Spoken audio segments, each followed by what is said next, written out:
Hey, Battle Built here with another video, and today we're getting into more Master League Premier Cup Go Battle League battles. So, in yesterday's video, we covered the Powder Snow buff that Mamoswine received and how that affected its place in the Premier meta. Well, I want to cover another change in the Premier meta in Gyarados receiving its Community Day move of Aqua Tail. So, last season Gyarados already had solid play. It receiving Aqua Tail just gives it more play. It can help really win its positive matchups against Pokemon like Metagross and Swampert, and it kind of helps it deal extra damage against its weaknesses like Magnezone and Togekiss. It's still losing those head-to-heads, but depending on shielding situation, maybe switching, depending on energy, it has better play now that it has something like Aqua Tail that it can continually spam against those types of Pokemon.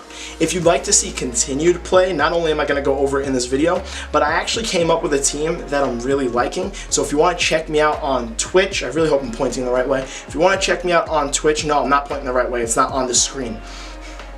But if you'd like to check me out on Twitch, my link is in the description. There we go, I'll point that way. My link's in the description, and you can actually see me doing more battles with this current team that I have, so we can play out some of the more matchups. But I will go over it in just a moment. Let's get into the gameplay. Please don't forget to like, comment, and subscribe. Alright, let's check out the set and talk more about this team. Alright, let's talk about how I came up with this team. Everybody and their mothers is running Togekiss as a lead. That's where Magnezone comes in, and right on cue, look at that, Togekiss lead. I wanted to feature Gyarados with Aqua Tail, so I paired the two of them together, threw it in the PV Poke, and PV Poke suggested to me my best third option is going to be Togekiss, mostly to give that additional coverage to the Dragon types like Garchomp and like Dragonite, because the two of them can give Magnezone and Gyarados a bit of a hard time, as much as they can still kind of be dealt with. It's good to have that extra ammunition in the back. Plus, I already have a ton of Metagross coverage with Gyarados and Magnezone, and then if you're worrying about Swamperts, Togekiss can kind of handle those also, depending on if they're really running Sludge Wave or not, but even then, Togekiss still pretty much wins that matchup. So that's the team. At first glance, there is a pretty obvious weakness. If you can figure it out, let me know in the comment section. I'm going to tell you it in a little bit, but I do want to go over its strengths because it covers a lot of the core meta, and it covers it really well. So, I had one lead here, but I misplayed. I was still learning this team. I swapped in Gyarados to deal with this Snorlax, and that was a mistake. I should have swapped in Togekiss, and even if I had to commit to giving up both my shields, I needed to keep switch advantage, which is what I didn't do in this first match. And again, like I said, I was just getting used to the team. So when you're trying out new teams, mistakes like that happen. They happen when I do it. I'm sure they happen to you when you're trying out new teams. Just want to show you, I'm human. All my matches aren't going to be perfect. I knew I lost switch advantage. I wanted to try and catch a potential superpower. Ended up being a body slam, and then I take down the Snorlax. Now, they're going to bring in their Togekiss of their own, and my Magnezone is going to be lined up with whatever their last Pokemon is. I'm just really hoping it's something that my Magnezone can beat. So, I'm going for an Ancient Power here. Honestly, even if I left in Magnezone, all that would have happened was I would have found out what their last Pokemon was earlier, because then my Togekiss would have just been lined up with their Togekiss anyway. So, I'm going to bring in my Magnezone. They're going to throw a charge move. I'm expecting it to be a flamethrower, so I'm going to end up shielding it. Once it comes through, they're going to swap into their Garchomp, and this is GG's. I quit out the match. I lost switch advantage, and that is what essentially determined the outcome of this match, unfortunately. Not off to the best start with the new team, but again, that was my fault. If I would have kept switch advantage, I definitely would have won that match. So let's get into the second one. We got a Magnezone on Gyarados lead here, another positive lead. I'm going to try my best not to mess this one up. So they go for the immediate swap into their Metagross, and I have the perfect counter for their Metagross, which is my Gyarados. Now, this is where I really prefer Waterfall as a quick move over Dragon Breath, because the Waterfalls chunk away at the Metagross, and you really don't need Crunch to even win out this matchup. You could just spam Aqua Tails because it does enough chip damage to take out opposing Metagrosses. Running Dragon Breath, you might still be able to win going straight Crunch, but the Dragon Breaths will be resisted by steel types like Metagross and Magnezone, and running Dragon Breath doesn't really help you for that matchup against Dragonite. You still end up losing it either way. So you might as well just commit to what Gyarados is good at. So they decide they want to commit a shield. I overcharged here, and because I used the shield to keep switch advantage, I decided to completely farm down so I could essentially try and force shields on their ends when this Gyarados comes back in. The reason why they brought Gyarados back in is because their Gyarados wants no part of my Magnezone. Theirs is actually running Dragon Breath, and Dragon Breath does charge a little bit quicker than Waterfall, but the difference really isn't too noticeable or that big of a deal. I get off a ton of damage. I have no problem bringing Magnezone back into this and tanking whatever their charge move is, whether they go for Aqua Tail, Crunch. It ends up being Aqua Tail, and again, it does good chip damage, but they end up swapping into a Machamp. I have the perfect counter for that in the form of my Togekiss. They quit out the match, and that is how you win lead with this team, keep switch advantage, and make sure you commit to the win, unlike how I did in the first match. Now, getting into this third match, you're going to find this current team's biggest weakness. And if you guessed Magnezone, you were correct. So, we run into Magnezone in the lead here, which is best case scenario for this current team. Magnezone in the back is definitely going to be the biggest issue. And the way I want to play this out, I'm actually not quite sure. I'm still trying to experiment. I actually charged up the 2 wild charges and threw my energy first because I was hoping I would get a Mirror Shot debuff that would allow me to essentially tank my opponent's wild charges in case they threw it. So I did get the debuff here. They're going for their charge move. It's gonna end up being a wild charge, and because they're debuffed, I can actually tank 2 of these without worrying about it. So I over farm a little bit. I'm happy we see MP tie there because I don't want them to throw 2 wild charges and then dip on me.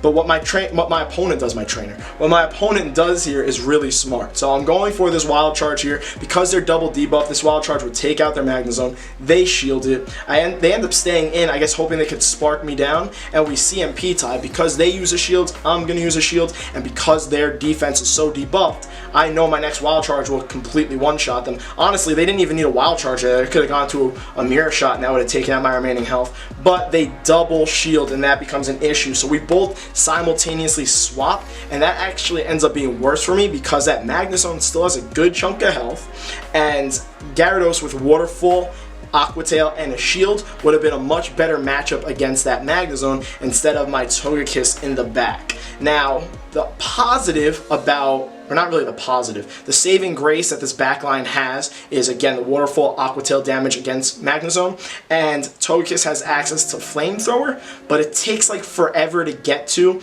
but those are your 2 like saving graces for this team when dealing with Magnezone. So be weary if you want to try out this team. Magnezone's big weakness. So I end up letting my Gyarados go down because I know I need to keep this shield if I want my Togekiss to have any potential chance against their Magnezone. I'm able to get their energy from their Gyarados by bringing in my own Magnezone, and then I have to use my Togekiss here. So what I'm expecting them to do is I'm expecting them to Mirror Shot bait me and then go for the wild charge because I should be able to get to an Ancient Power to take me out. So I end up not using my shield here. Ends up being the wild charge and no bait, and I end up losing the match because of it. So I tried to call bait, didn't work out too well. Don't even know what their third Pokemon was, but unfortunately, again, that Magnezone weakness for this team is a big issue. Like I've said many times in the past, and like I'll repeat many times in the future, any team you use is going to have a weakness. The question is, does your team's strengths outweigh whatever that weakness is? And I believe this overall team's play against the meta is so good that it's worth affording that Magnezone weakness that it has, and at least I do have some little plays in certain situations to try and deal with Magnezones. It's not like it's an auto loss. Now, getting into this next match, I actually lost lead, swapped in Gyarados, and they countered with Togekiss. If I was running Dragon Breath, this would be GG for me. But because I'm running Waterfall, which is again another reason why I highly recommend Waterfall over Dragon Breath on your Gyarados, I will essentially be able to get to these Aqua Tails still. I mean, Dragon Breath, you would have gotten to him anyway.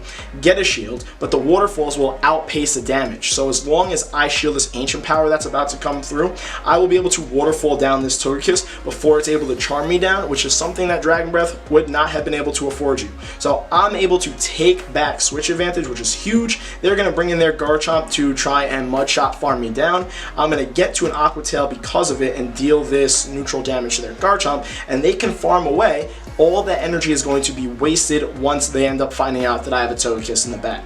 So I'm going to bring in my Togekiss here. They're going to swap because of it into Metagross, and my Magnezone has no problem with this matchup against Metagross in the one shield situation. The way I like to play this out, because it's the one shield, and I don't have to worry about them using 2 shields, is I'm just going to shield whatever they throw, and I'm going to get off both of my wild charges. Thankfully, not even. I was happy to see the Earthquake because it makes me feel more comfortable just going for both of these wild charges. And I guess they expected a bait because they didn't shields, so that wild charge got through. But because they went for the Earthquake, they don't really have any energy. Even if they did bait me and got my shields, I would have went double wild charge. They could have won out this situation. My Togekiss could have came in and finished off the Metagross though. But because of the way they played it out, I'm able to essentially mirror shot down this Metagross and really leave the situation in a positive way because my switch timer is now up. I can go into Togekiss. They decide they want to throw their energy. I mean, like, by all means, take out my Magnezone. That's not the Pokemon that's going to win me the match here. They threw a whole Earthquake, which means they're not even running Sandstone, which is even more unfortunate for them. And now they're going to go for another charge move, which is most likely Outrage because they have Earthquake. And this Outrage is just not going to do anything to Togekiss. I'm going to be able to charm them down and take this match after losing lead extremely hard. Waterfall Gyarados was definitely the MVP of that last match, winning me back switch advantage. Currently 2-2 in the set, running into what looks like a pretty negative lead and is a negative lead, but it could be more or less depending on the quick move Mamoswine's running, and this one's running Powder Snow. So I don't immediately leave, I go for these mirror shots and deal super effective damage because I'm hoping they'll do more damage than I realized they would, but honestly, should have just left this lead right away, even with Powder Snow, because those mirror shots don't hurt. I tried the swap to catch a move that unfortunately didn't end up working. I was worried it was going to be a Bulldoze. They bait me with Avalanche, so I ended up wasting a shield. I go into Gyarados here, and they go for another charge move and decide not to swap. So that kind of tells me that their back line doesn't really want to see my Gyarados too much, so I'm able to commit to a Waterfall down there. And now I'm going to wait to see what they decide to counter my Gyarados with, and it ends up being a Metagross. I go straight for Crunch, mostly because of the fact that I'm at a shield disadvantage. I'm hoping the bait is so obvious they won't shield, but they decide to shield, and plus Crunch would have been super effective. And now they look like they're trying to commit to a Bullet Punch down on my Gyarados, but then I get worried they might throw, so I click on the Aqua Tail just as I'm getting to the Crunch, hoping to at least bait it while still surviving. And I do get their shields, and they end up committing to the Bullet Punch down. They didn't throw their charge move. They have a ton of energy. I don't really mind that too much because I can bring in Magnezone. They can bait me. I can still shield it, and I'll still be feeling pretty good because I'm almost at the Wild Charge. They're going to go for their charge move here. A Wild Charge from Magnezone would take out Metagross's remaining health. They bait me. They swap immediately, not even really trying to catch a charge move, into Garchomp, and I have Togekiss lined up perfectly to take down this Garchomp. They're going to throw a bunch of Sandtoons, hoping to get my defense low enough, I guess, to maybe try and farm up my Togekiss so they could then throw remaining energy at my Magnezone. But the way this is going to work out is that Togekiss is going to charm the living heck out of Garchomp, and it's going to put me so close to Flamethrower that there's literally nothing this Metagross can do to win out this match for them. So they get off what is this, the third Sandtoon that's coming through? And once it goes through, I'll be able to charm down their Garchomp, and I'm literally one charm away from Flamethrower. They don't throw because they wanted to overfarm. I'm going for the Flamethrower here. This will take out Metagross's remaining health, and Togekiss is a Metagross counter confirmed. I'm kidding about that, don't take that seriously. But either way, pulled off that match real nicely. Waterfall Aqua Tail Gyarados really came in clutch there. I swapped it in, it got me switch advantage even though my opponent didn't really swap, but it allowed me to line up the final Pokemon in a way where I was able to win. So I'm really liking Gyarados as a safe swap now with the quick move of Waterfall and the Community Day move of Aqua Tail. It makes it a lot more spammy and allows you to win switch scenarios back like showcased in this set. Now, be warned, this team is pretty weak to Magnezone, but outside of that, covers the rest of the meta well. If you want to see me use this team for live battles, please do check me out on Twitch. When this video goes live, I should be going live on Twitch around 7 p.m. Eastern time. I would say around that time. I might have started early or might start a little bit later, but around that time, and if you follow me there, you'll get notifications, so please turn that on. That'd be amazing. Other than that, don't forget to like, comment, and subscribe on the YouTube channel, and let me know your thoughts on this team comp and Community Day Gyarados. Alright, catch you guys in the next video.